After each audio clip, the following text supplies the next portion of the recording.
कभी कभी लगता है कि भारत ही एकमात्र ऐसा देश होगा जहां कुछ लोग अपना मूल काम भूलकर दूसरे काम में घुस जाते हैं या फिर ज्ञानबाजी करते हैं। कोई फिल्म डायरेक्टर अचानक से एक्टिविस्ट बन जाएगा, तो कोई एक्टर रातों रात क्रांति की चिंगारी सुलगाने लगते हैं, तो किसी मंच पर उर्दू के शायरों की शायरी पढ़कर खुद को कूल बताया जाता है। और फिर जब ये सब हो जाता है तो सीधे पीएम नरेंद्र मोदी को टारगेट किया जाता है, और ये टारगेट वैचारिक नहीं बल्कि पर्सनल होता है, जिसका एक नमूना हमने जंतर मंतर प्रोटेस्ट के वक्त देख ही लिया था।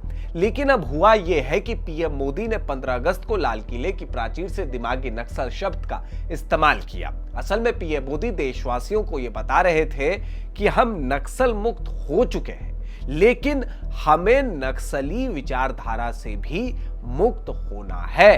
अब मालूम नहीं आपने पीएम मोदी के इस बयान को किस तरीके से लिया हो, लेकिन इस देश के एक धड़े को ऐसी मिर्ची लगी है कि वो बौखला गए। और इस दरमियान अनुराग कश्यप का एक पोस्ट वायरल होता है। इस पोस्ट में वो पीएम मोदी के लिए बुढ़ाऊ और अंकल जैसे शब्दों का इस्तेमाल करते हैं। चलिए अंकल तो मान लेते हैं कि ये ठीक ठाक शब्द है, लेकिन देश के पीएम के लिए बुढ़ाऊ शब्द का इस्तेमाल किया जाएगा।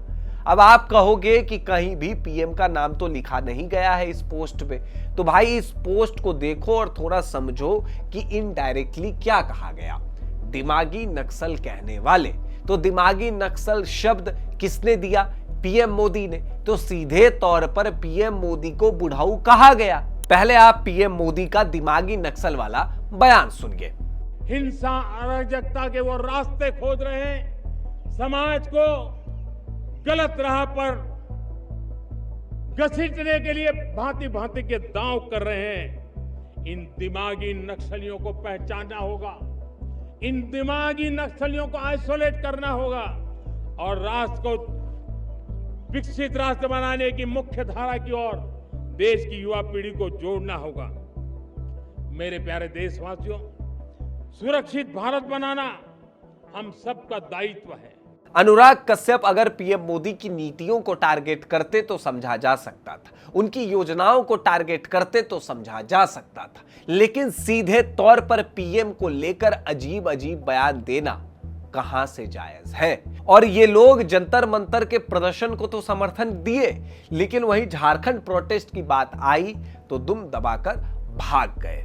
ये दोहरा चरित्र अपना दिखाते हैं और प्रधानमंत्री नरेंद्र मोदी के दिए बयान को तोड़ मड़ोड़ कर समाज के सामने पेश करते हैं और ऐसा बताने की कोशिश करते हैं कि डायरेक्ट उन पर अटैक किया गया है प्रधानमंत्री की तरफ से। तो प्रधानमंत्री मोदी ने दिमागी नक्सल कहने के बाद किसी का नाम तो लिया नहीं था, तो फिर विपक्षी दलों को क्यों मिर्ची लगी?